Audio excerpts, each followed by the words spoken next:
Quelle est la place et le sens du jeûne dans les trois religions du livre? C'est le sujet de notre émission.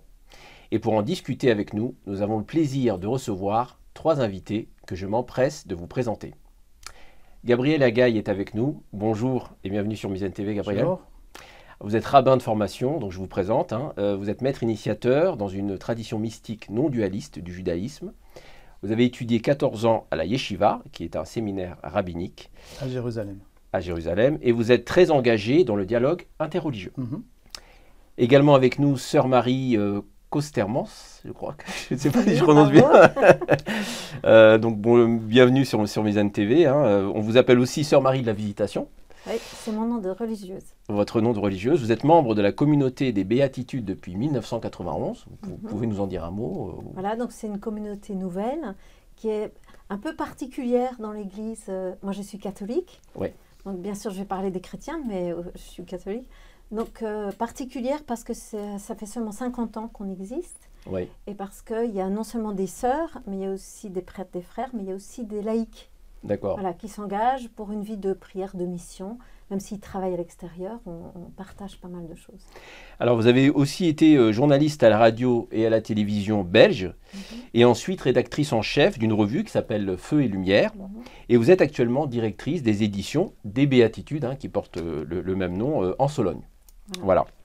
Nous avons également le plaisir de recevoir avec nous l'Arbe Keshat. Bienvenue sur Mizan TV. Vous êtes l'une des figures historiques de l'islam de France. Vous avez été le recteur de la mosquée Ad-Dahwa dans le 19e arrondissement de Paris. Vous avez été l'initiateur pendant de nombreuses années de séminaires consacrés non seulement à l'islam, puisque vous avez connu Mohamed Hamidullah, le grand savant musulman indien, mais aussi Maurice Gloton, Saïd Ramadan al-Bouti et bien d'autres. Mais aussi des séminaires sur des sujets consacrés à la société civile, la santé, l'éducation ou encore le dialogue interreligieux. Alors, merci d'avoir accepté notre invitation et donc nous allons commencer, nous allons respecter l'ordre chronologique des trois religions du livre. Donc ce sera avec vous, Gabriel Agaï. Est-ce que vous pouvez nous présenter la place et la signification du jeûne dans la tradition juive? Merci. Tout d'abord, Shalom Aleichem, wa Rahma Adonai Uverkato, que la paix, la miséricorde de Dieu et sa bénédiction soient sur vous tous. Merci de m'inviter à participer à cette rencontre qui est déjà lumineuse. Et puis, comme d'habitude, vous savez, quand on pose une question à un rabbin, il répond souvent par une question. Et d'ailleurs, un jour, quelqu'un a demandé à un rabbin comment se fait-il que vous répondez toujours à une question par une autre question? Et le rabbin lui a dit, qui c'est qui vous a dit ça? D'accord. Alors, le jeûne existe dans la tradition juive. Vous avez 5 jeûnes obligatoires minimum dans la tradition juive.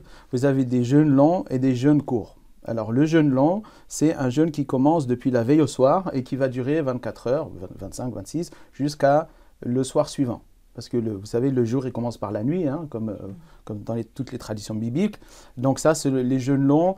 Le plus connu, c'est le jeûne de Yom Kippour, appelé abusivement le grand pardon, qui est le 10 Tishrei, c'est à peu près au début de l'automne. Et donc ce jeûne-là, c'est un jeûne il est appelé dans la tradition juive Ta'anit en plus, parce que vous avez en hébreu, le jeûne est appelé Som, c'est-à-dire jeûner, et puis il peut être appelé aussi Ta'anit, parce qu'il y a un verset dans la Torah qui dit Wa'innitem et nafshotechem. Vous ferez un petit peu de dureté à vos corps, c'est-à-dire que vous allez être un petit peu rigoureux. Et donc ça, c'est s'abstenir de boire, s'abstenir de manger, s'abstenir d'avoir des relations sexuelles, s'abstenir de s'enduire le corps. À l'époque, on s'enduisait le corps d'huile. Tout ça, on s'abstient pendant le jeûne. Et combien de temps dure ce jeûne du Yom Kippour? Alors, le jeûne de Yom Kippour, depuis la veille au soir jusqu'au lendemain soir. Donc, ça fait, en été, quand les jours sont longs, ça fait 25 heures, 26 heures de jeûne. Ah oui, c'est un jour de jeûne. C'est un jour de jeûne, voilà. Et alors, c'est un jeûne festif. C'est-à-dire, il est appelé Shabbat, Shabbaton, c'est un petit Shabbat, donc c'est une petite fête, c'est un jour festif, c'est un jour, même si on jeûne, on va quand même, on est joyeux quand on va à la synagogue, on revêt des beaux vêtements, voilà, c'est d'ailleurs il y a ce qu'on appelle le juif de Kippour, c'est le juif qui va une seule fois par an à la synagogue, ben, il y va à Yom Kippour. Voilà. C'est là où on voit des juifs qu'on n'a jamais vus dans l'année, mais ils viennent au moins une fois par an, ils se rattachent à la tradition, un petit peu comme la messe de Noël chez les chrétiens. Pour espérer le pardon, c'est ça Oui, c'est surtout parce que la liturgie est très belle. Donc on vient entendre une très belle liturgie, on est toute la journée à la synagogue, et la liturgie de Yom Kippour est une très très belle liturgie. Que ce soit chez les Ashkénazes comme chez les Séfarades, chez les Orientaux comme chez les Européens. Donc ça, c'est le jour de Yom Kippour. Vous avez un autre jeûne long dans notre tradition qui est obligatoire, c'est le jour du 9 Av, le mois de Av, qui commémore la destruction du temple de Jérusalem. Les deux destructions, parce que le temple a été détruit plusieurs fois dans l'histoire, la première fois par les Assyriens, la deuxième fois par les Romains. Et donc, traditionnellement, on dit que cette destruction s'est passée à la même date, les deux, le 9 Av. Et donc, le 9 Av, on se contrit, vraiment, il y a une contrition. C'est un jeûne triste dans lequel on va pleurer, on va réciter des lamentations, des cantiques de lamentation. Et donc, ça aussi, c'est un jeûne long. Et après, vous avez d'autres jeûnes qui ont été rappelés dans certains prophètes, comme dans Jérémie. Ce sont des jeûnes qui aussi commémorent la destruction du temple. C'est le 10 Tevet, le 17 Tammuz, le jeûne de Guédalia qui est le 4 Tishrei. Donc tout ça, tous ces jeûnes-là commémorent plus ou moins des actions. Par exemple, quand le siège a été fait sur Jérusalem, quand la première brèche a été faite dans le temple, etc. Tout ça, ces jeûnes-là sont des jeûnes courts, c'est-à-dire sont des jeûnes qui commencent à l'aube le matin et qui finissent le soir. Vous aviez donné une date pour les deux destructions du temple juste avant, et là vous dites, il me semblait que vous avez donné plusieurs dates voilà, différentes, ça c'est des dates, pour le même événement. Oui, c'est lié à la destruction du temple, mais c'est pas la destruction elle-même. D'accord. Ce sont des événements qui ont choqué, qui nous ont choqués dans l'histoire, qui sont tristes, qui ont été rappelés par les prophètes. Le siège de Jérusalem, les sièges de Jérusalem, la brèche de la muraille. Donc tout ça sont des étapes qui ont mené des étapes, et tout ça sont des jours tristes. Donc des jours tristes, donc on va jeûner parce que ce sont des jours, tant que le temple n'a pas été reconstruit, eh ben, on est toujours dans cette même dynamique de Dieu on est toujours, on n'a pas réparé la faute qui a conduit à la destruction de ce temple. Et donc on va jeûner pour essayer. Et donc là, on répond déjà à une partie, le jeûne purifie. Voilà, donc on purifie, c'est pour dire des mots triviaux de nos jours, on purifie le karma, on purifie un mauvais karma, les mauvaises choses qu'on a pu faire dans l'histoire, du point de vue à la fois personnel et du point de vue global, hein, du point de vue collectif, ça purifie ce karma-là. C'est pour ça qu'on va jeûner. C'est intéressant ce que vous dites, parce qu'en général, on purifie, la notion de purification, elle est souvent associée au péché, ou faute morale. Et là, c'est un événement qui s'est passé. Mais c'est un événement Juifs qui pratiquent ce jeûne-là ne sont pas responsables de cette destruction du temple. Oui, mais c'est un événement qui est lié à certains péchés, certaines fautes morales. D'accord. Et tant que le signe que les fautes morales auraient été purifiées, c'est que le temple serait reconstruit. Et donc, tant que le temple n'est pas reconstruit, il y a encore des restes. Et donc, on doit se purifier. Hein. Une des raisons de la destruction du temple, c'est la haine gratuite. Voilà. Et ce qui va reconstruire le temple, le signe qu'on aura purifié tout ça, c'est l'amour gratuit. Ben, on n'est pas encore arrivé à ce niveau d'amour désintéressé, dans lequel on est toujours au service de l'autre, indépendamment de ce que l'autre nous fait. Voilà, donc, voilà, ben, tant qu'on n'y est pas, ben, on répare, on essaie de se purifier au niveau des générations. Donc il y a une certaine amélioration, hein, de génération en génération, mais on n'y est pas encore. Donc il y a du boulot. Donc ça, ce sont des jeûnes plus courts. Il y a aussi d'autres jeûnes. Quand jeûne, c'est le jeûne d'Esther. Ça, c'est un jeûne plus tardif. L'histoire d'Esther, qui est devenue la reine, la femme du roi Assuérus en Perse. Et donc, tout ça, c'est raconté dans le livre d'Esther, mais il y a le jeûne. Esther a jeûné avant d'aller voir le roi, et donc en souvenir de ce jeûne-là, nous aussi, on va jeûner la veille d'une fête qui s'appelle la fête de Purim, qui commémore justement tous les événements rapportés dans le livre d'Esther.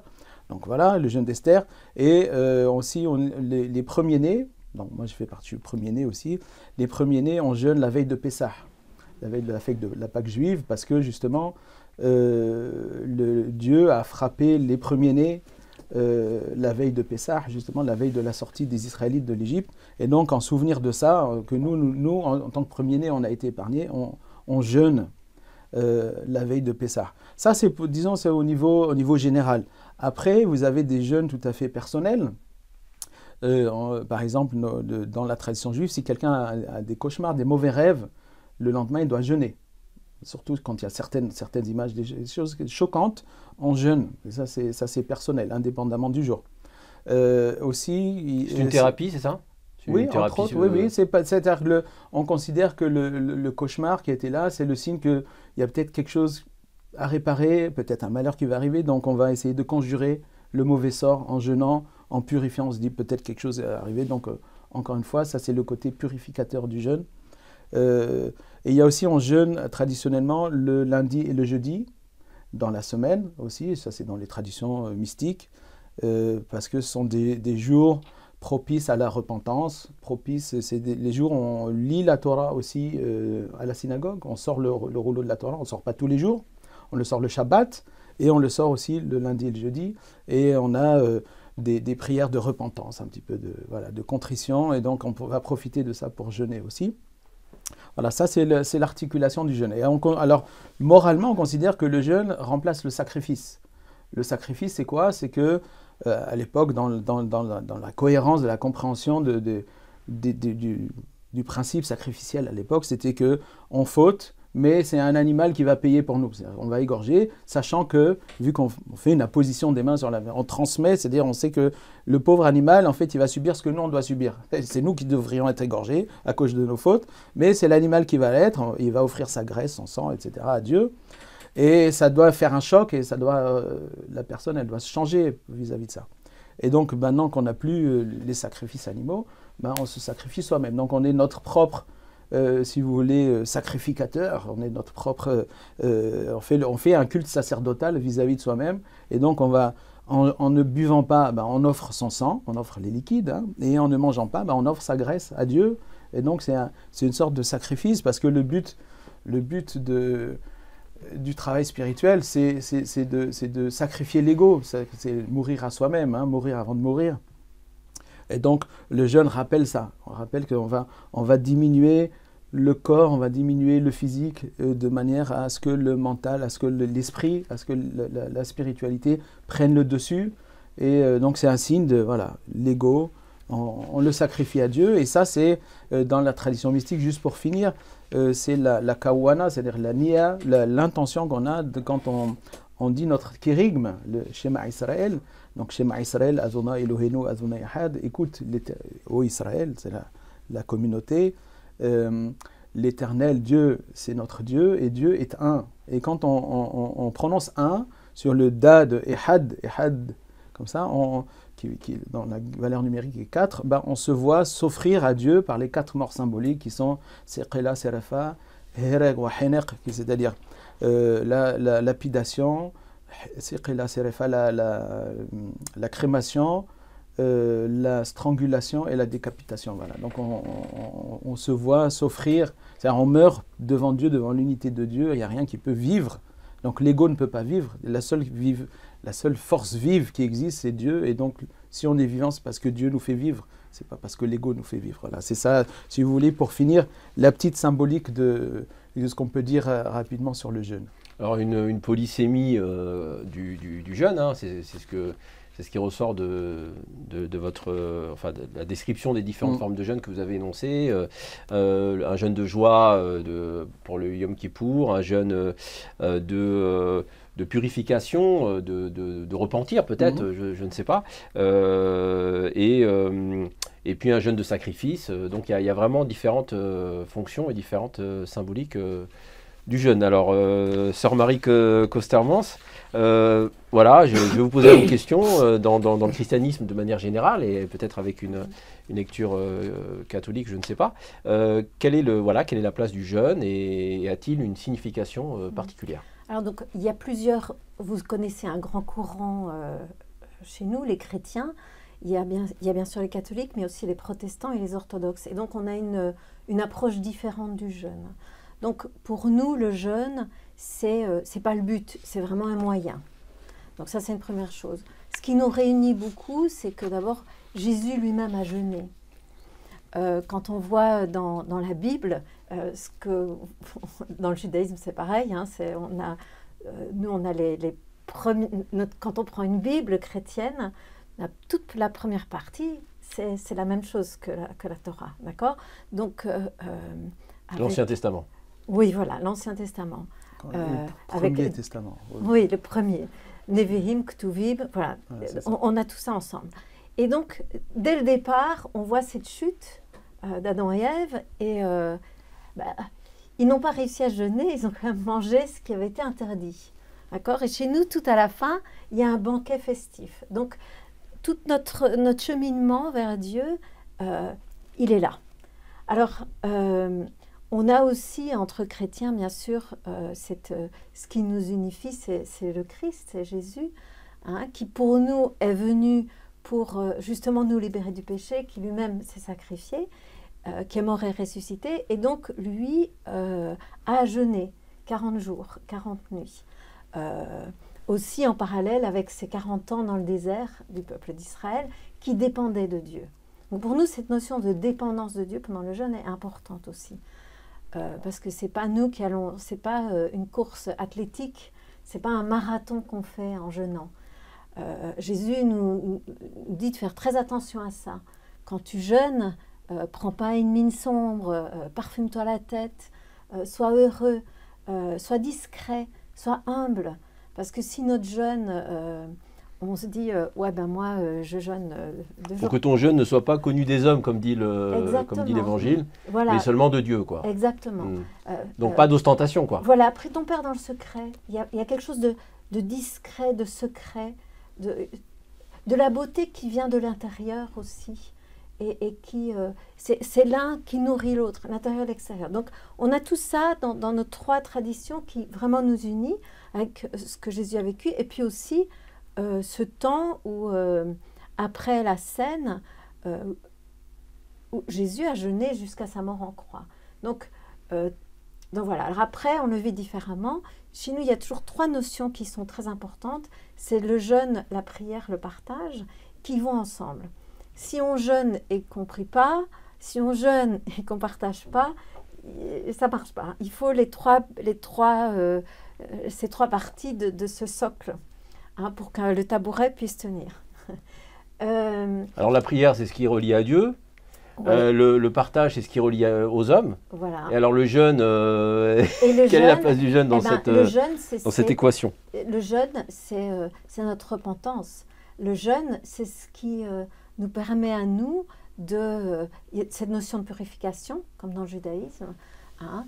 Et alors, ça va être très différent selon, justement... donc, chez les orthodoxes, il y a énormément de jeûnes. D'accord? Donc, il y a le grand carême, qui dure 6 semaines, qui est vraiment... Il y a beaucoup de préparation à la fête. C'est une préparation à la fête qui est, justement, se détourner de notre ego pour nous tourner vers Dieu. Ah, nous, on est des pauvres ploucs, là. On essaie de suivre le bon Dieu, on n'y arrive pas trop. Et on jeûne parce qu'on dit, oui, on doit revenir à l'essentiel. Et pour nous, Dieu est vraiment l'amour parfait, l'amour infini, inconditionnel. Quoi que je fasse, il m'aime. Alors, comment se passe ce jeûne? Est-ce que c'est un jeûne intégral? Est-ce que c'est un jeûne... Parce qu'on dit, enfin, c'est dans la culture populaire, hein, mais c'est pour ça qu'on a besoin de précision. On dit souvent que c'est une abstention de certains aliments. Est-ce qu'il y a différentes formes de jeûne à différents moments de l'année? Alors, il y a différents. Donc je disais, les orthodoxes, grand jeûne, 6 semaines. Il y a encore un autre grand jeûne qui est avant Noël, qui dure aussi 4 semaines. Il y a 2 semaines avant la fête des apôtres. Il y a 2 semaines avant la dormition. Donc, il y a pas mal de jeûnes. Il y a des jeûnes aussi durant la semaine. Traditionnellement, 2 jours par semaine. Le jour du mercredi, qui est le jour de la trahison de Judas, et le jour du vendredi, hein, la mort du Christ, et puis son propre jeûne. Chez les moines, ils ajoutent encore le lundi, la tradition des anges. Donc voilà, donc ça c'est chez les orthodoxes. Les protestants, chez eux, c'est beaucoup cette notion de partage. Donc en fait, ils sont hyper bons dans l'organisation de collecte pour les pauvres. Donc pour eux, c'est beaucoup là-dessus. Mais vous voulez dire qu'il n'y a pas beaucoup, le jeûne n'occupe pas une place essentielle central, dans le... mais il y en a qui le font. Et avec aujourd'hui toute l'écologie qui reprend, il y en a beaucoup qui le vivent aussi. Alors chez nous, et puis chez moi, dans ce que je vis, c'est là on est entré dans le carême hein, depuis quelques jours. Donc le jeûne en fait partie intégrante. Donc le carême, c'est vraiment un moment important. Alors ça veut dire quoi? Il y a des jours vraiment obligatoires, hein, d'obligation de jeûne, qui est le mercredi décembre, le jour de la mort de Jésus, donc juste avant la fête de Pâques. Donc là, on jeûne, traditionnellement, c'est au pain et à l'eau. Mais vous voyez, l'Église, elle est un peu partout dans le monde. Donc, si nous, on va jeûner avec du pain, pour d'autres, jeûner avec du riz, c'est trop confortable. Jeûner avec du pain, c'est trop bon. Donc, ça va être vraiment laissé à la pratique de chaque communauté. Surtout les évêques vont gérer ça. Où on ne va pas manger de viande, mais si après on se fait un super plat de crustacés, c'est trop festif, donc ça ne va pas. Donc il y a une notion un peu de repentance. Donc il y a une partie, donc pas de viande, jeûne, abstinence, pas de relations sexuelles, mais il y a aussi une partie qui est vraiment laissée à chacun. Donc je vous ai pris là, nous, le pape François, cette année, qu'est-ce qu'il nous dit pour le carême? Il a beaucoup insisté sur d'autres points que la nourriture, en disant que, ok, vous pouvez jeûner de nourriture, mais si vous faites n'importe quoi après, ça ne sert à rien. Donc, il nous a donné 10 points. Il a dit, laissez votre cœur être touché par ce qui se passe autour de vous. C'est la guerre, est-ce que vous pensez à ceux qui vivent ça? Arrêtez de vous agiter. On est dans un monde où on court tout le temps. Arrêtez de vous agiter. Posez-vous. Recherchez le silence. Hein? On jeûne, pourquoi? Pour entrer dans la volonté de Dieu, pour écouter Dieu, pour entrer dans sa volonté, on jeûne du pain, on mange que du pain, mais c'est surtout manger l'eau et boire le pain. Pourquoi? Pour écouter la parole, pour se laisser toucher par la parole de Dieu. Et puis, on jeûne aussi pour que l'Eucharistie, qui est pour nous le pain de vie, prenne sa place, pour avoir une autre fin. Hein. Après, c'est se détacher aussi des réseaux, des smartphones. Hein, c'est important hein, aujourd'hui. C'est arrêter de regarder les autres de haut, il dit le pape. En finir avec l'hypocrisie, ne pas s'habituer au mal, demander le don des larmes. Hein. Devenons vraiment des priants, que notre cœur soit changé, soit pas seulement de l'extérieur, mais de l'intérieur. Prier. Contempler les visages qui nous entourent. Chaque être humain est un mystère. Entrons dans ce mystère de l'autre pour pouvoir entrer en relation. Donc, voilà, tout ce jeûne, c'est en fait, c'est un moyen pour entrer dans ce mystère. Dieu est un mystère. C'est un moyen de communier non seulement avec Dieu, mais aussi, vous parliez des points évoqués par le pape François, avec l'humanité et avec la création peut-être même. Exactement. Parce qu'il y a aussi le vivant de manière générale. Exactement. Donc voilà, donc et puis c'est vraiment accepter d'être petit. C'est vraiment entrer dans cette humilité pour recevoir les grâces. En fait, quand on dit des jeûnes de préparation pour des fêtes, c'est parce que les jours de fête, il y a des cadeaux particuliers qu'on reçoit de Dieu et on s'y prépare. Et puis, c'est aussi apprendre à recevoir la joie du partage des autres. Si vous m'avez offert un thé là juste avant l'émission, choukran, merci, mais c'est un cadeau dans des tas de petites choses. C'est vraiment important. C'est vraiment important. Très bien. Merci beaucoup pour ce témoignage. Cheikh Al-Arbi Keshat, alors, j'allais vous poser la même question, peut-être introduire en ces termes. Le Coran évoque le jeûne en ces termes. Hein, ô vous qui croyez, le jeûne vous a été prescrit, comme il a été prescrit à ceux qui vous ont précédés, ainsi atteindrez-vous la piété. Donc, Kutiba alaykum as-siyam. Donc, le jeûne n'est pas une prescription qui est spécifique à l'islam. Hein. Les deux témoignages qui ont précédé le vôtre l'ont déjà présenté, mais il peut être intéressant de voir comment le Coran lui-même rappelle le contexte de cette pratique et la rattache à ceux qui vous ont précédé, à ceux qui ont précédé la communauté musulmane. Alors peut-être que vous inspirent finalement les enseignements. Quels enseignements vous tirez de ce signe coranique, qui est donc le signe coranique 183 de la sourate numéro 2? Merci. Bismillahirrahmanirrahim. Alhamdulillah.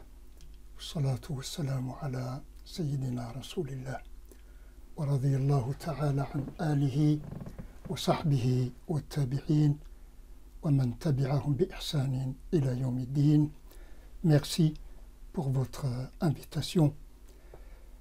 Elle va nous donner l'occasion de partager ces moments fraternels avec vos invités.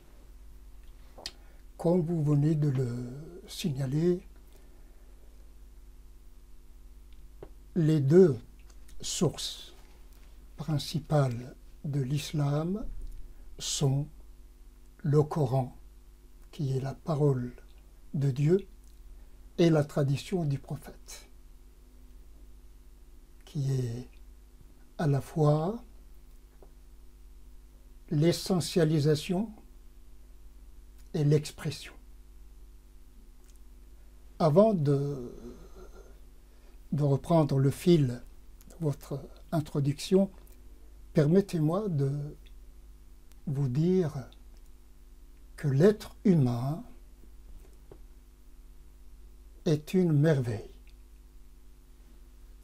Cette merveille se situe dans un monde merveilleux. Et la source de toutes ces modalités du merveille, c'est Dieu. Tous ceux qui peuplent la terre, depuis le premier homme jusqu'au dernier, partagent l'étendue spatiale et la succession temporelle. Tout cela a été mis à notre disposition de la façon la plus bienveillante et de l'amour le plus pénétrant. Je viens de rappeler que notre référence à propos du jeûne est bidimensionnelle, la parole divine et la pratique du prophète sallallahu alayhi wa sallam. Deuxième élément, je constate qu'il y a un lien aimant entre la langue arabe et le Coran. La beauté de la langue arabe se ressource dans la profondeur et la transcendance de la parole de Dieu. Et le verset que vous venez de citer débute par un appel. L'appel en question est l'appel divin, adressé à l'humain qui a énoncé sa prédisposition à écouter la parole coranique qui est pour nous la parole créatrice par excellence. Dieu dit dans le Coran: « Ô vous qui êtes fidèles, répondez à l'appel de Dieu et du prophète lorsqu'il vous appelle à vivre. » C'est un appel à la vie, c'est un appel vivant qui nous procure la vie. Le Coran, ou plutôt le verset relatif au jeûne, est d'une profonde signification. Ô vous qui êtes fidèles, le jeûne vous a été prescrit comme il a été prescrit à ceux qui étaient avant vous. C'est l'abolition de la frontière temporelle. vous maintenant, nous musulmans, nous recevons cet appel comme si c'était révélé à chacun d'entre nous maintenant, ici et maintenant. Ici et maintenant, nous constatons avec beaucoup de tristesse que le monde dans lequel nous vivons est de plus en plus frappé d'insouciance. On est soit dans les méandres du passé qui n'est plus, ou dans l'inconsistance de l'avenir. Tout cela nous prive de savourer la beauté et la bonté de l'instant présent.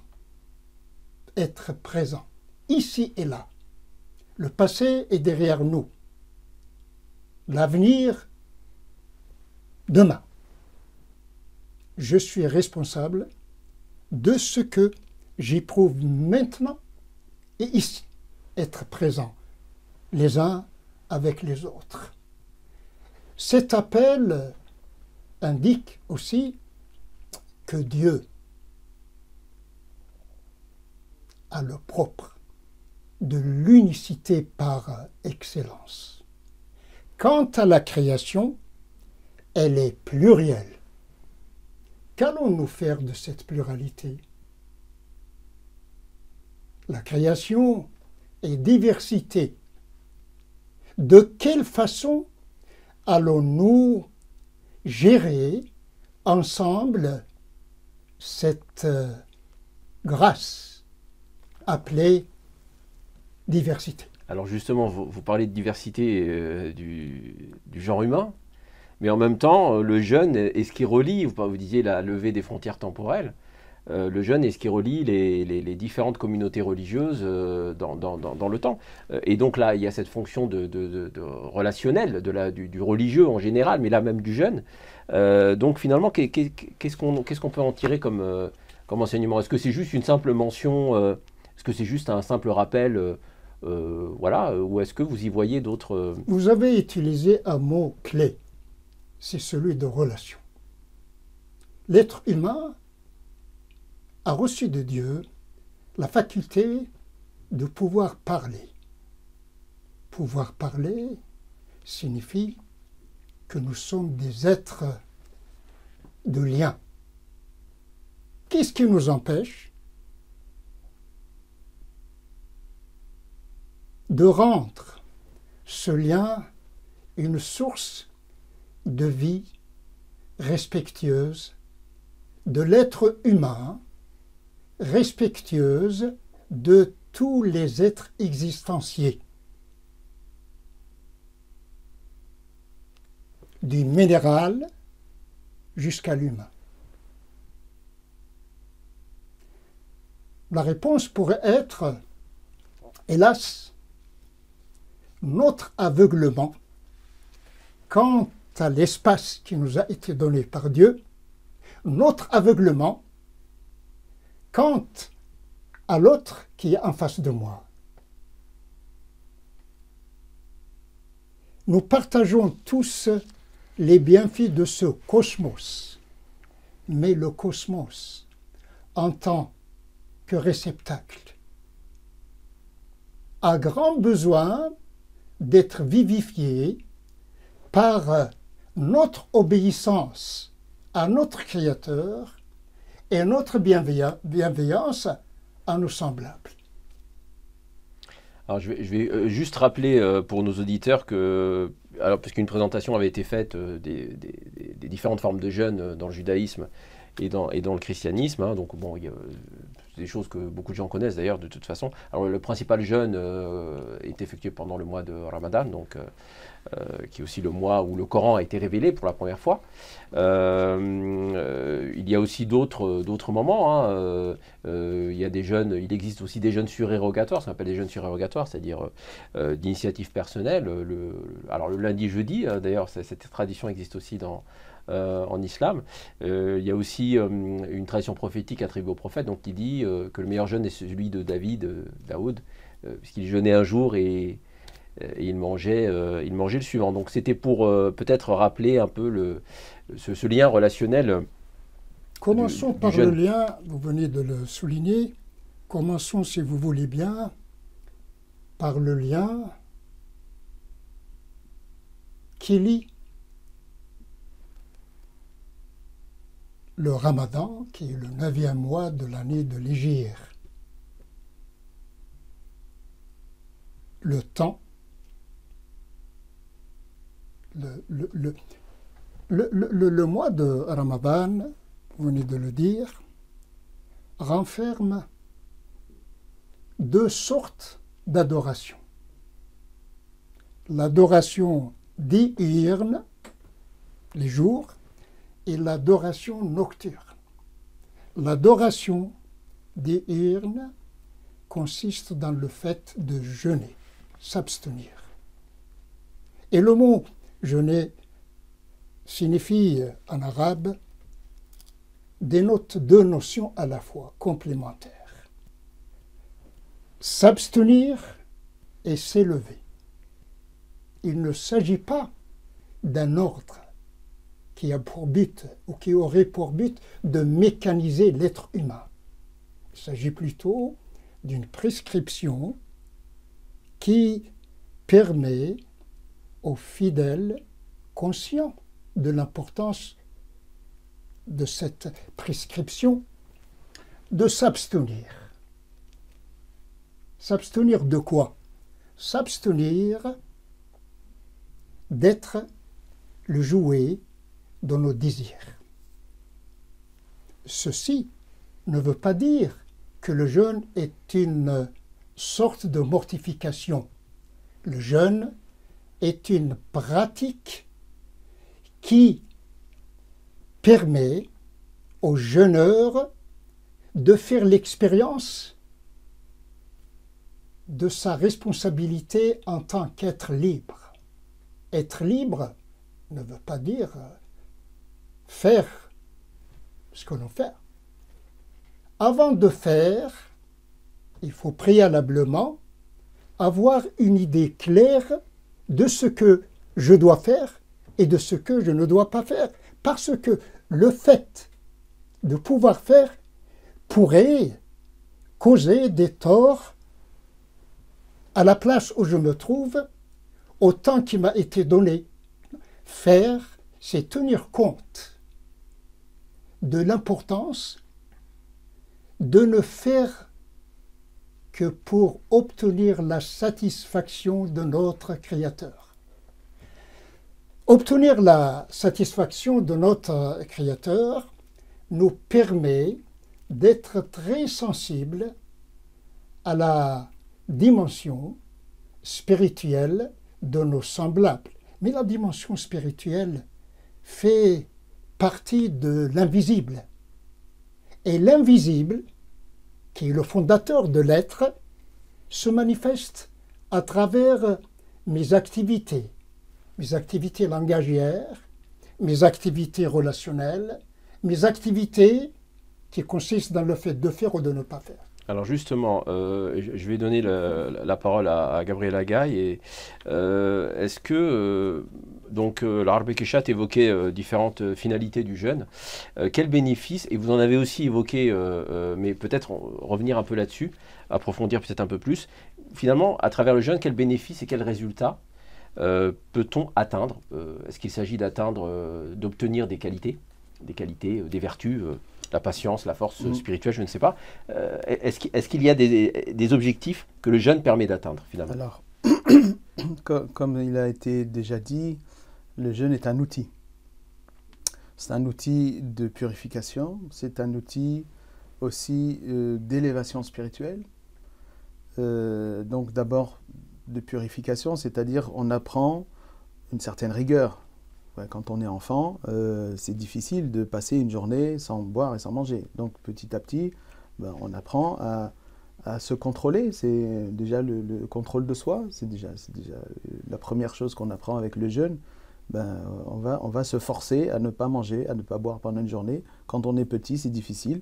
Puis petit à petit, ça devient une facilité hein, quand on met. Donc on a appris cette vertu de pouvoir être rigoureux avec nous-mêmes. La force de volonté. De nous contrôler. C'est-à-dire que la volonté contrôle le physique. Ensuite, souvent comme je l'avais dit précédemment, le jeûne, c'est un outil qui va affaiblir le corps. Parce que souvent, on s'identifie avec le corps. Ça, c'est un travers de l'être humain. Je suis ici, et puis ici, c'est plus moi. Mais en fait, dans la spiritualité, il n'y a pas de limite, parce qu'on est tous en Dieu, par Dieu. Et donc, si vous voulez, la matière, elle n'est pas moins la mienne quand elle est là que quand elle est là, ou réciproquement. Et donc, pouvoir affaiblir la matière, ça permet à l'esprit, à l'âme, de prendre sa place. C'est pour ça que le jeûne est un outil qu'on utilise beaucoup dans les retraites spirituelles. Les retraites spirituelles, c'est-à-dire on va se retirer de ce monde, hein, c'est une retraite, donc on se retire de ce monde, on va s'isoler, on va passer des journées en prière, en adoration, en dévotion, et en même temps, ce qui aide nous dans la prière, dans la retraite, c'est le jeûne. Et donc petit à petit, la retraite spirituelle, grâce au jeûne, ça permet si vous voulez, de se désidentifier avec toutes les structures mentales auxquelles on s'identifie, entre autres la structure physique qui est une structure mentale. Et donc petit à petit, on arrive à, si vous voulez, à mieux se connaître. Le but de la retraite, c'est mieux se connaître l'entité qu'on est, à laquelle on s'identifie, et petit à petit, pour transcender cela et arriver à la racine, à la nature de notre être qui est Dieu, tout simplement. Et donc, si vous voulez, une autre manière de présenter ça, le verset dit chez nous « Soyez saints car moi, l'Éternel votre Dieu, je suis saint ». Et en même temps, il est dit « Vous me ferez un sanctuaire et je résiderai parmi eux ». A priori, on comprend mal. Faites-moi un sanctuaire, je résiderai dans ce sanctuaire. Ça veut dire quoi parmi vous? En fait, c'est que le cœur de l'être humain, le cœur, c'est le sanctuaire de Dieu, tout simplement. Et donc, tout ce que la Torah nous dit, lutter contre l'idolâtrie absolue, c'est l'idolâtrie de soi, tout simplement. On a mis dans le temple du cœur, on a mis sur l'autel principal où il devrait y avoir que Dieu, on a mis notre ego auquel on s'identifie. Alors on demande juste à l'ego de se désabsolutiser, de ne pas se prendre pour Dieu et de se mettre de côté, laisser Dieu être là dans le temple de notre cœur. Hein. Et donc pour travailler sur cette idolâtrie, le jeûne est très bien parce que ça apaise l'ego, ça le rend faible, ça l'affaiblit, et donc petit à petit, on arrive à s'élever, si vous voulez, à se purifier, à enlever les voiles de notre perception et à déconstruire toutes les identifications qu'on a sur nos structures mentales, de manière à arriver à la source de tout, qui est la lumière divine. Alors et le jeûne est un outil pour ça. Alors, Laral Bekeshat parlait des relations entre les différents adeptes du jeûne. Est-ce qu'on peut dire aussi qu'à travers le jeûne, qui est l'abstention de la nourriture, de la boisson de manière générale, est-ce que ce n'est pas une manière également, une espèce d'imitation de Dieu et voire même des anges dont on dit qu'ils ne mangent pas? Alors ça, on le dit. Et donc finalement, est-ce que cette pratique ne relie pas également, au-delà des hommes entre eux, l'être humain avec les anges dans la hiérarchie et puis évidemment avec Dieu? Tout à fait. Est-ce qu'on peut faire cette lecture-là? Alors oui, c'est pour ça que le premier qui a jeûné dans l'histoire dont on parle dans la Torah, c'est Moshe Rabbeinu alayhi shalom, Moïse, lui-même notre maître, notre prophète, qui a jeûné pendant 40 jours et 40 nuits. Pourquoi il a jeûné pendant 40 jours et 40 nuits? Il était au mont Sinaï, sur le sommet du mont, et il était auprès de Dieu parmi les anges. Et comme les anges ne mangent pas, eh ben, à Rome fait comme les Romains, comme dirait le dicton, et ben, donc parmi les anges fait comme les anges. Et donc il avait cette capacité d'arriver d'obtenir ce niveau angélique. Et c'est pour ça que le jour de Yom Kippour, on va jeûner et on va dire on est comme des anges. On est comme des anges. C'est pour ça que certains juifs très pieux, le jour de Yom Kippour, ils vont rester debout toute la journée. Parce que comme les anges, dans les prophètes, quand ils décrivent les anges, ils disent les anges, ils sont toujours debout, ils ont les pieds joints et debout. Et donc les personnes, elles vont rester debout, les pieds joints, comme un ange, parce que c'est la journée, on est un ange. Et même dans la liturgie, ça se voit, parce que quand on prononce notre kérigme, donc Shema Israël, Adonai Eloheinu, Adonai Echad, on répète, on dit une phrase après, en général, dans toute l'année, on la chuchote. Baruch Shem Kivod Malchuto Le'olam Va'ed. C'est-à-dire que béni soit la gloire de son royaume pour l'éternité. Et ça, on la chuchote, parce que c'est une phrase que les anges disent, eux, ils le disent à haute voix, mais nous, on n'a pas le statut des anges. Et donc, on le dit en chuchotant. Mais le jour de Yom Kippour, on a le statut des anges. Et donc, on va la dire à haute voix. C'est le seul moment dans l'année dans lequel cette phrase liturgique est prononcée en haute voix. D'habitude, elle est chuchotée. On n'entend pas.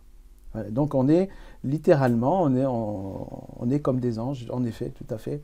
Mais être comme des anges, c'est justement avoir atteint ce niveau de purification de la matière pour laisser place au divin. Parce que l'ange, qu'est-ce qu'il est l'ange? L'ange, il a atteint ce niveau de ne plus avoir de libre arbitre. C'est le propre de l'être humain, c'est d'avoir un libre arbitre. Or, l'ange n'a pas de libre arbitre. Et nous, ce qu'on recherche, en fait, c'est de ne faire que la volonté de Dieu. Et donc, si vous voulez, par notre libre arbitre, on demande à Dieu, fais-moi à juste être un instrument dans ta main. C'est ça ce que si vous voulez, l'adorateur de Dieu cherche, en fait. Il cherche, moi, ce que j'aimerais, c'est juste faire ta volonté. Donc, si tu m'envoies à chaque endroit, oh Dieu, si tu m'envoies là, qu'est-ce que tu veux de moi ici? Qu'est-ce que je dois dire à cette personne? Qu'est-ce que je dois faire à cet endroit? Comment je dois aider ça? Qu'est-ce que je peux faire pour si vous voulez, ce concept mystique chez nous qui s'appelle Tikkun ha'olam. Tikkun, c'est la réparation du monde. Le monde a été abîmé par l'être humain. Hein. L'être humain pêche. On le voit de nos jours, on détruit la nature, on détruit les ressources, il n'y a pas la paix, on essaie de s'organiser, ça ne marche pas, les politiciens nous flouent, enfin bref, comme d'habitude. Donc nous, qu'est-ce qu'on essaie? On essaie de dire, voilà, qu'est-ce qu'on peut faire pour réparer? Qu'est-ce qu'on peut faire pour améliorer la société? Donc s'améliorer soi-même déjà, améliorer au niveau horizontal, améliorer les autres, améliorer la nature, améliorer... Voilà. Et ça, c'est très important. Et donc, ce qu'on cherche, c'est l'inspiration divine en tout. Et l'inspiration divine, c'est, si vous voulez, être comme un ange, c'est-à-dire être toujours un instrument dans les mains de Dieu à chaque moment. Très bien. Alors, Sœur Marie, ici, je vous dis que dans la lecture mystique et spirituelle des traditions religieuses, le développement de l'être spirituel, justement, ne se fait pas par addition, mais plutôt par soustraction. On soustrait et on se soustrait à ce qui n'est pas conforme à la nature de l'esprit. Est-ce que vous êtes d'accord? Et comment doit-on comprendre cette loi spirituelle, si on peut l'appeler ainsi? Oui, alors je ne dirais pas se soustraire à la nature de l'esprit. Je dirais vraiment, je rejoins beaucoup notre rabbin Gabriel. Jésus était juif, un juif pratiquant, donc on se reçoit quand même du judaïsme. Ça fait partie de notre source. Moi, dans ma communauté, c'est très important. On apprend l'hébreu, on apprend beaucoup. Même pour connaître nos propres fêtes, c'est important de connaître d'où on vient. Et alors, il y a effectivement un côté de soustraction, mais je n'aime pas regarder le côté de soustraction parce que je trouve que c'est un côté... c'est comme si on voulait regarder le négatif. Quand moi, j'ai eu ma vocation... j'ai des amis qui m'ont dit tu vas jamais être mariée, tu vas jamais avoir des enfants. Et on voit la soustraction. Et moi, je vois quitter un meilleur pour un bonheur. Vous voyez, je peux m'attacher à ce qui semble négatif au premier abord, ou je peux m'attacher au but, je peux m'attacher à déjà un avant-goût du ciel, hein, parce qu'en fait, c'est ça. C'est le but de notre vie, c'est union à Dieu, c'est vivre de cet amour inouï, infini, inconditionnel. Moi, pauvre créature, je suis incapable de ça. Je suis complètement incapable. Donc, oui, je peux faire moi mes petits efforts, mais on a une parabole que Jésus a dit que je trouve très belle, c'est cette histoire du pharisien et du publicain. Le pharisien qui vient, et pardon pour les pharisiens, il y en avait des très bons, mais là il a pris un exemple de quelqu'un qui avait un peu dévié, qui arrivait pour prier, qui a dit debout en disant, mais moi, je jeûne 2 jours par semaine, je fais ça, regarde-moi. Et puis, il y avait un publicain qui était quand même un sale gars, qui était tout au fond et qui était à genoux, qui a dit « Aie pitié de moi, pauvre pécheur ». Et en fait, l'objectif et la beauté justement de ce jeûne, de cette pratique, de parfois de se soustraire, de faire des efforts, de se gêner aussi, en fait, et surtout, en fait, être un peu désencombré de tout ce qui nous encombre. Aujourd'hui, on est encombré de tas de choses. Et c'était ça, quand je disais se soustraire, c'était pas de se soustraire à la nature de l'esprit, au contraire, mais se soustraire de l'inessentiel, de l'écume du monde, c'est pour le dire autrement. Voilà. Donc ça... Oui, c'est pour pouvoir s'ouvrir au meilleur et au plus beau. Alors, ça ne veut pas dire qu'on va cracher sur tout ce qu'il y a dans le monde, parce que ce n'est pas vrai. On vit dans ce monde qui est beau, on vit dans ce monde qu'on veut recevoir, qu'on veut améliorer aussi. Mais moi, ma propre tâche à moi, c'est là où je suis, d'abord d'aimer, puis de vivre. Enfin, vraiment, je reviens à cette histoire d'amour, parce que pour moi, c'est le cœur, vraiment. Et puis, c'est en fait de devenir de plus en plus, que mon âme soit épousée de Dieu. Hein, c'est moi ma vocation en tant que sœur. Hein, c'est pour ça que j'ai une alliance, c'est parce que je veux me laisser épouser par Dieu, laisser Dieu être Dieu dans ma vie. Donc effectivement, ça va être aussi à travers le jeûne, à travers des efforts, à travers des services, à travers des tas de choses, mais en fait, laisser Dieu être Dieu pour que, comme vous le disiez, pour entrer dans sa volonté qui fait mes délices. Hein. On a des psaumes en commun là, qui nous montrent la beauté de cette volonté de Dieu, hein, qui nous montrent comme ça va nous permettre d'être vraiment libres. Parce qu'en fait, ce qui nous entrave, hein, ce n'est pas spécialement ce monde, au plus fin fond de nos cœurs, ce qui nous entrave le plus, c'est nous-mêmes. Je peux être la meilleure amie de mon âme comme la meilleure ennemie, parce que je peux être complètement aveuglée par moi-même. Et donc, j'ai besoin non seulement de cette parole de Dieu qui est créatrice, mais j'ai besoin aussi des autres pour m'ouvrir. Et j'aime beaucoup pouvoir m'ouvrir, que ce soit à d'autres religions, mais aussi à des amis athées, qui en fait vont avoir une approche tellement différente, qui vont me pousser à sortir de peut-être mes schémas pour m'ouvrir encore plus. Et donc, du coup, c'est une belle addition, hein, mais qui passe aussi par des soustractions, je crois, de rigidité. Et je crois que c'est ça qui peut être aussi un danger dans notre propre religion, qui sont en fait, je crois on peut être parfait par tout ce qu'on reçoit dans nos propres traditions, mais si on les vit de façon rigide, ben effectivement, elles peuvent nous empêcher aussi je crois, de laisser Dieu être Dieu pleinement, parce que Dieu est encore plus grand. S'il ne l'aurait pas permis, je pense qu'il y a les différentes traditions. Ça vous parle, ces paroles? Beaucoup. Est-ce qu'on ne peut pas considérer quelque part que le jeûne, finalement, dans une société d'hyperconsommation comme la nôtre, même qui arrive à saturation d'ailleurs, devient quelque part un acte de libération, un acte presque de résistance spirituelle face à la consommation. Voilà. Bon, je ne veux pas politiser le jeûne, bien sûr, mais voilà, est-ce qu'on peut... Surtout dans une société de consommation dans laquelle on fait croire aux gens que le bonheur réside dans l'avoir. Et on s'aperçoit que cette mentalité en fait détruit la planète, parce qu'on surproduit, et non seulement surproduit, on gaspille, et toutes ces ressources-là gaspillent. Il paraît qu'un tiers des ressources produites dans le monde sont gaspillées. Si on ne gaspillait pas ce tiers, on ne détruirait pas la planète, l'environnement serait encore sain, les ressources seraient renouvelables. Donc je pense que le jeûne s'inscrit dans cette politique de réduire la consommation, de ne plus fuir dans le consumérisme, et de revenir à l'essentiel.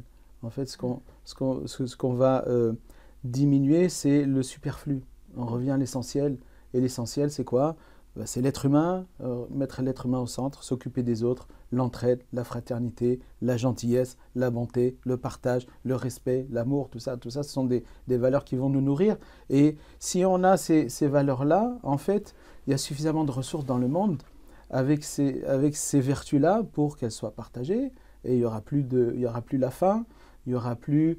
on va pouvoir, tout le monde pourra avoir accès à l'éducation, on va partager nos ressources et on ne va plus piller. Donc le jeûne, ça nous entraîne à dire, oui, on peut se suffire de peu en fait. Et si on se suffit de peu, on peut partager le reste. Et donc il y a suffisamment pour tout le monde, et même pour la nature, pour les animaux. Donc une sobriété heureuse, comme disait Pierre Rabhi. Paix à son âme. Paix à son âme. Voilà. Donc, peut-être une dernière question pour l'Arabie Keshat. Je sais que vous ferez le lien vers autre chose également. Il y a une célèbre tradition sacrée, donc un hadith Qudsi, où Dieu dit tout ce que fait l'humain lui appartient, à l'exception du jeûne, qui me revient, donc c'est Dieu qui parle, et dont je me charge de la rétribution. Donc dans cette tradition sacrée, il y a une place assez, qui peut paraître étonnante, consacrée aux jeunes, et où Dieu lui-même s'approprie cet acte-là, en lui donnant un statut exceptionnel par rapport aux autres actions qui, elles, n'appartiendraient qu'à l'humain. Comment, qu'est-ce qu'on peut tirer assez rapidement comme enseignement ou comme signification de cette tradition? L'expression « excepté le jeûne qui m'appartient » nous invite à donner la plus grande importance à la dimension intérieure. La dimension intérieure fait partie de l'univers occultation, Alamul Ghaib. Ce Alamul Ghaib, cette réalité non manifestée, s'énonce à travers des signes visibles. Le jeûne ne consiste pas en une spéculation, à une discussion. Le jeûne est une action. Invisible. Et comme toute action, cette pratique est précédée de l'attention, de l'intention. Cette intention génère l'attention. Et l'intention plus attention aboutissent à la finalité.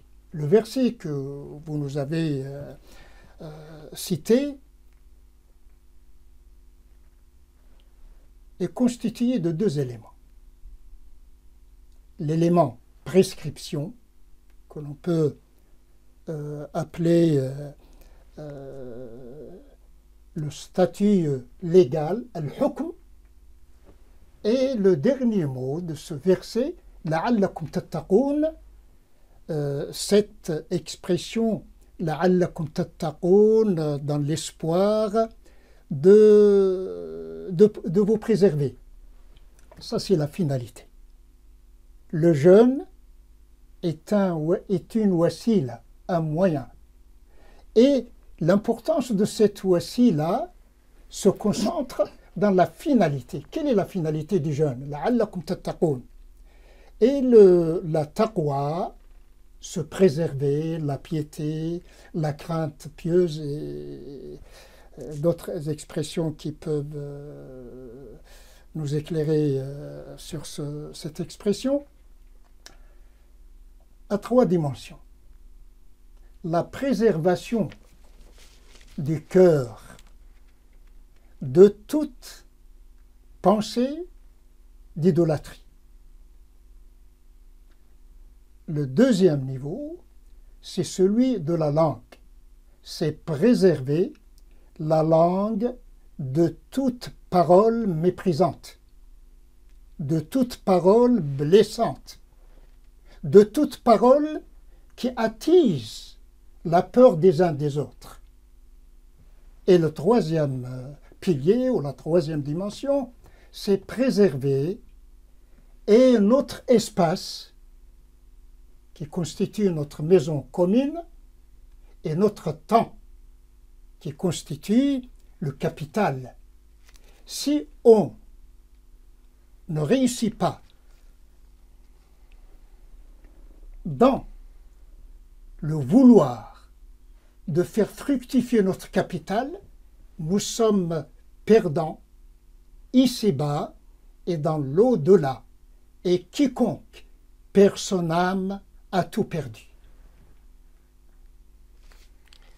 Très bien, bah écoutez, voilà, ce sera le mot de la fin, sauf si vous vouliez peut-être rebondir ou ajouter un mot. Je vais juste ajouter, merci à vous tous, parce que en fait, moi j'ai l'impression que on est tous d'accord, c'est-à-dire qu'on a tous dit à peu près les mêmes choses, mais avec des mots différents, inspirés par des traditions différentes, mais on se rejoint sur le fond, et à la fois dans notre humanitude, et puis dans notre relation au Créateur. Mais pour clore sur le jeûne, il y a un dernier jeûne dans la tradition juive, qui est ce qu'on appelle le jeûne de parole. Ta'anit Dibbur. Ta'anit Dibbur, c'est tout simplement, il y a certains jours, c'est interdit de jeûner. Par exemple, les jours de fête, c'est interdit de jeûner. Et il y a une fête dans laquelle, traditionnellement, dans notre Torah, dans notre religion, on est jugé, c'est Rosh Hashanah, le nouvel an, Rosh Hashanah, le début de l'année, et dans laquelle on dit que Dieu il ouvre les comptes, les livres de comptes, et tout le monde, toute l'humanité, la création passe devant lui, un petit peu comme les moutons d'un berger passent devant le berger, puis il va compter son cheptel. Et bien pareil, tous les êtres humains passent devant, et donc on va être jugé sur toute l'année à Rosh Hashanah. Et donc, comme c'est un jour assez, on appelle ça Yom Nora, c'est un jour un peu qui fait peur, un petit peu comme ça. Et on aimerait bien jeûner, mais on ne peut pas, parce que c'est un jour de fête aussi. C'est le jour et on doit se réjouir. Et donc, nos mystiques ont dit, celui qui jeûne, le jeûne de parole, c'est comme s'il jeûnait plusieurs milliers de jeûnes, parce que c'est encore plus dur, le jeûne de parole, que de pas manger, pas boire, les enfants peuvent le faire. Mais pas parler, c'est-à-dire ne dire que des paroles de liturgie, que des psaumes, la prière, des choses comme ça, mais aucune autre parole.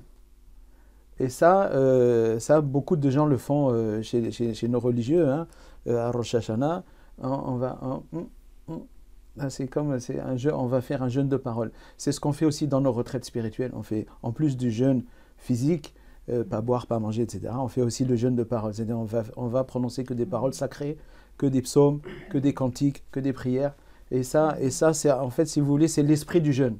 Il y a la pratique du jeûne, et il y a l'esprit du jeûne, comme Syll Harbi le faisait rappeler, quoi. C'est-à-dire qu'on connaît tous un petit peu nos lois canoniques, mais ce qui est important, c'est de ne pas perdre de vue l'intention. Yani la niya, la kawana, l'esprit de nos actions, parce que c'est l'esprit qui va nous transformer. L'action, si vous voulez, c'est le contenant, mais c'est l'esprit qui nous transforme. Et donc, ne pas oublier ça, et on souhaite que nos pratiques de jeûne vont respectivement nous transformer, et qu'on arrive à cette félicité de vivre tous ensemble. Le verset dit des psaumes, qu'il est bon et qu'il est agréable le séjour des frères et des sœurs ensemble.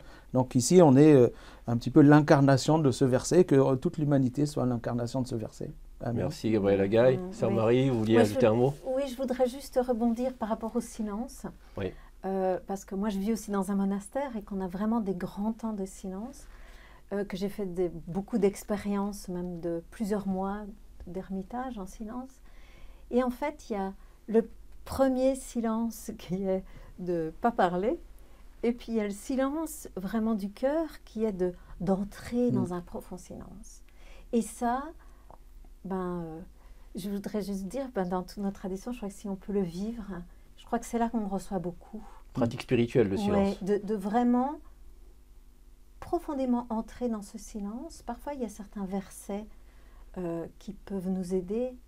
Enfin, pour moi, c'est le nom de Jésus, mais on peut vraiment plonger dans le silence, où là, on est vraiment dans une immobilité, dans une réceptivité. Parce qu'en fait, je crois qu'on peut recevoir beaucoup plus que ce qu'on donne. Est-ce qu'on peut revenir de ce silence voilà, vous parlez d'une retraite Oui.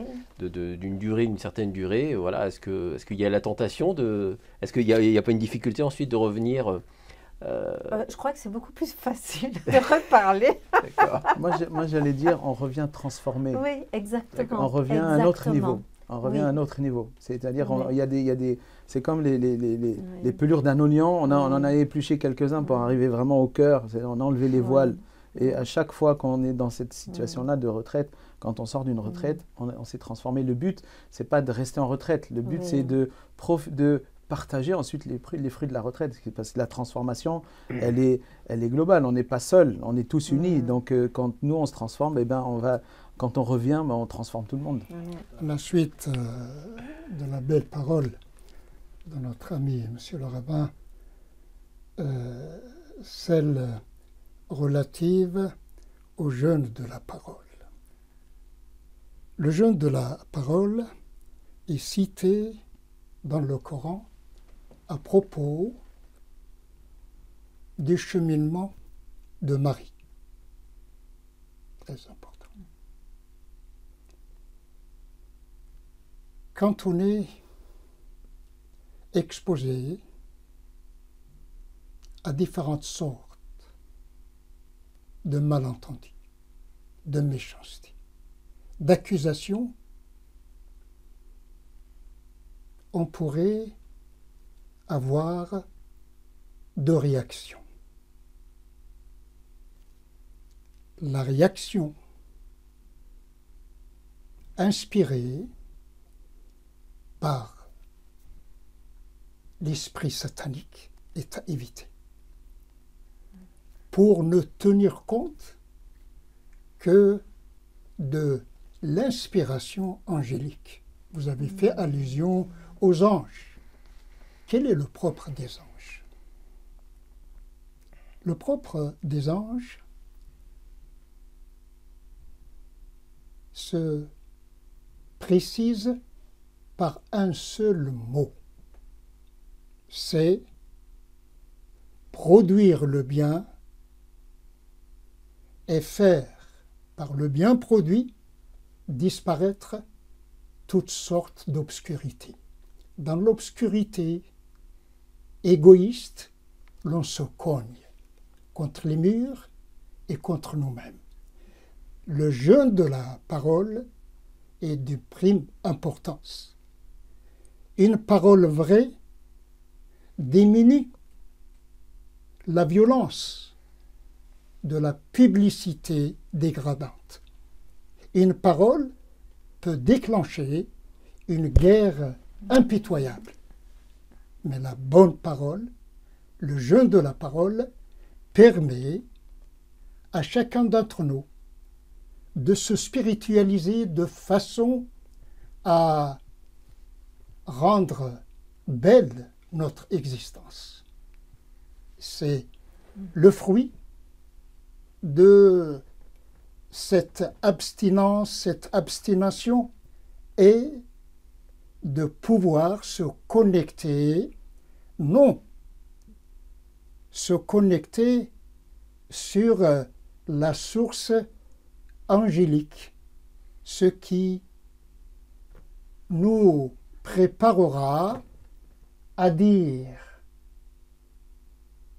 à jamais la dictature de l'idolâtrie. Cela nous permet de célébrer la naissance du crépuscule de toutes sortes d'idolâtries.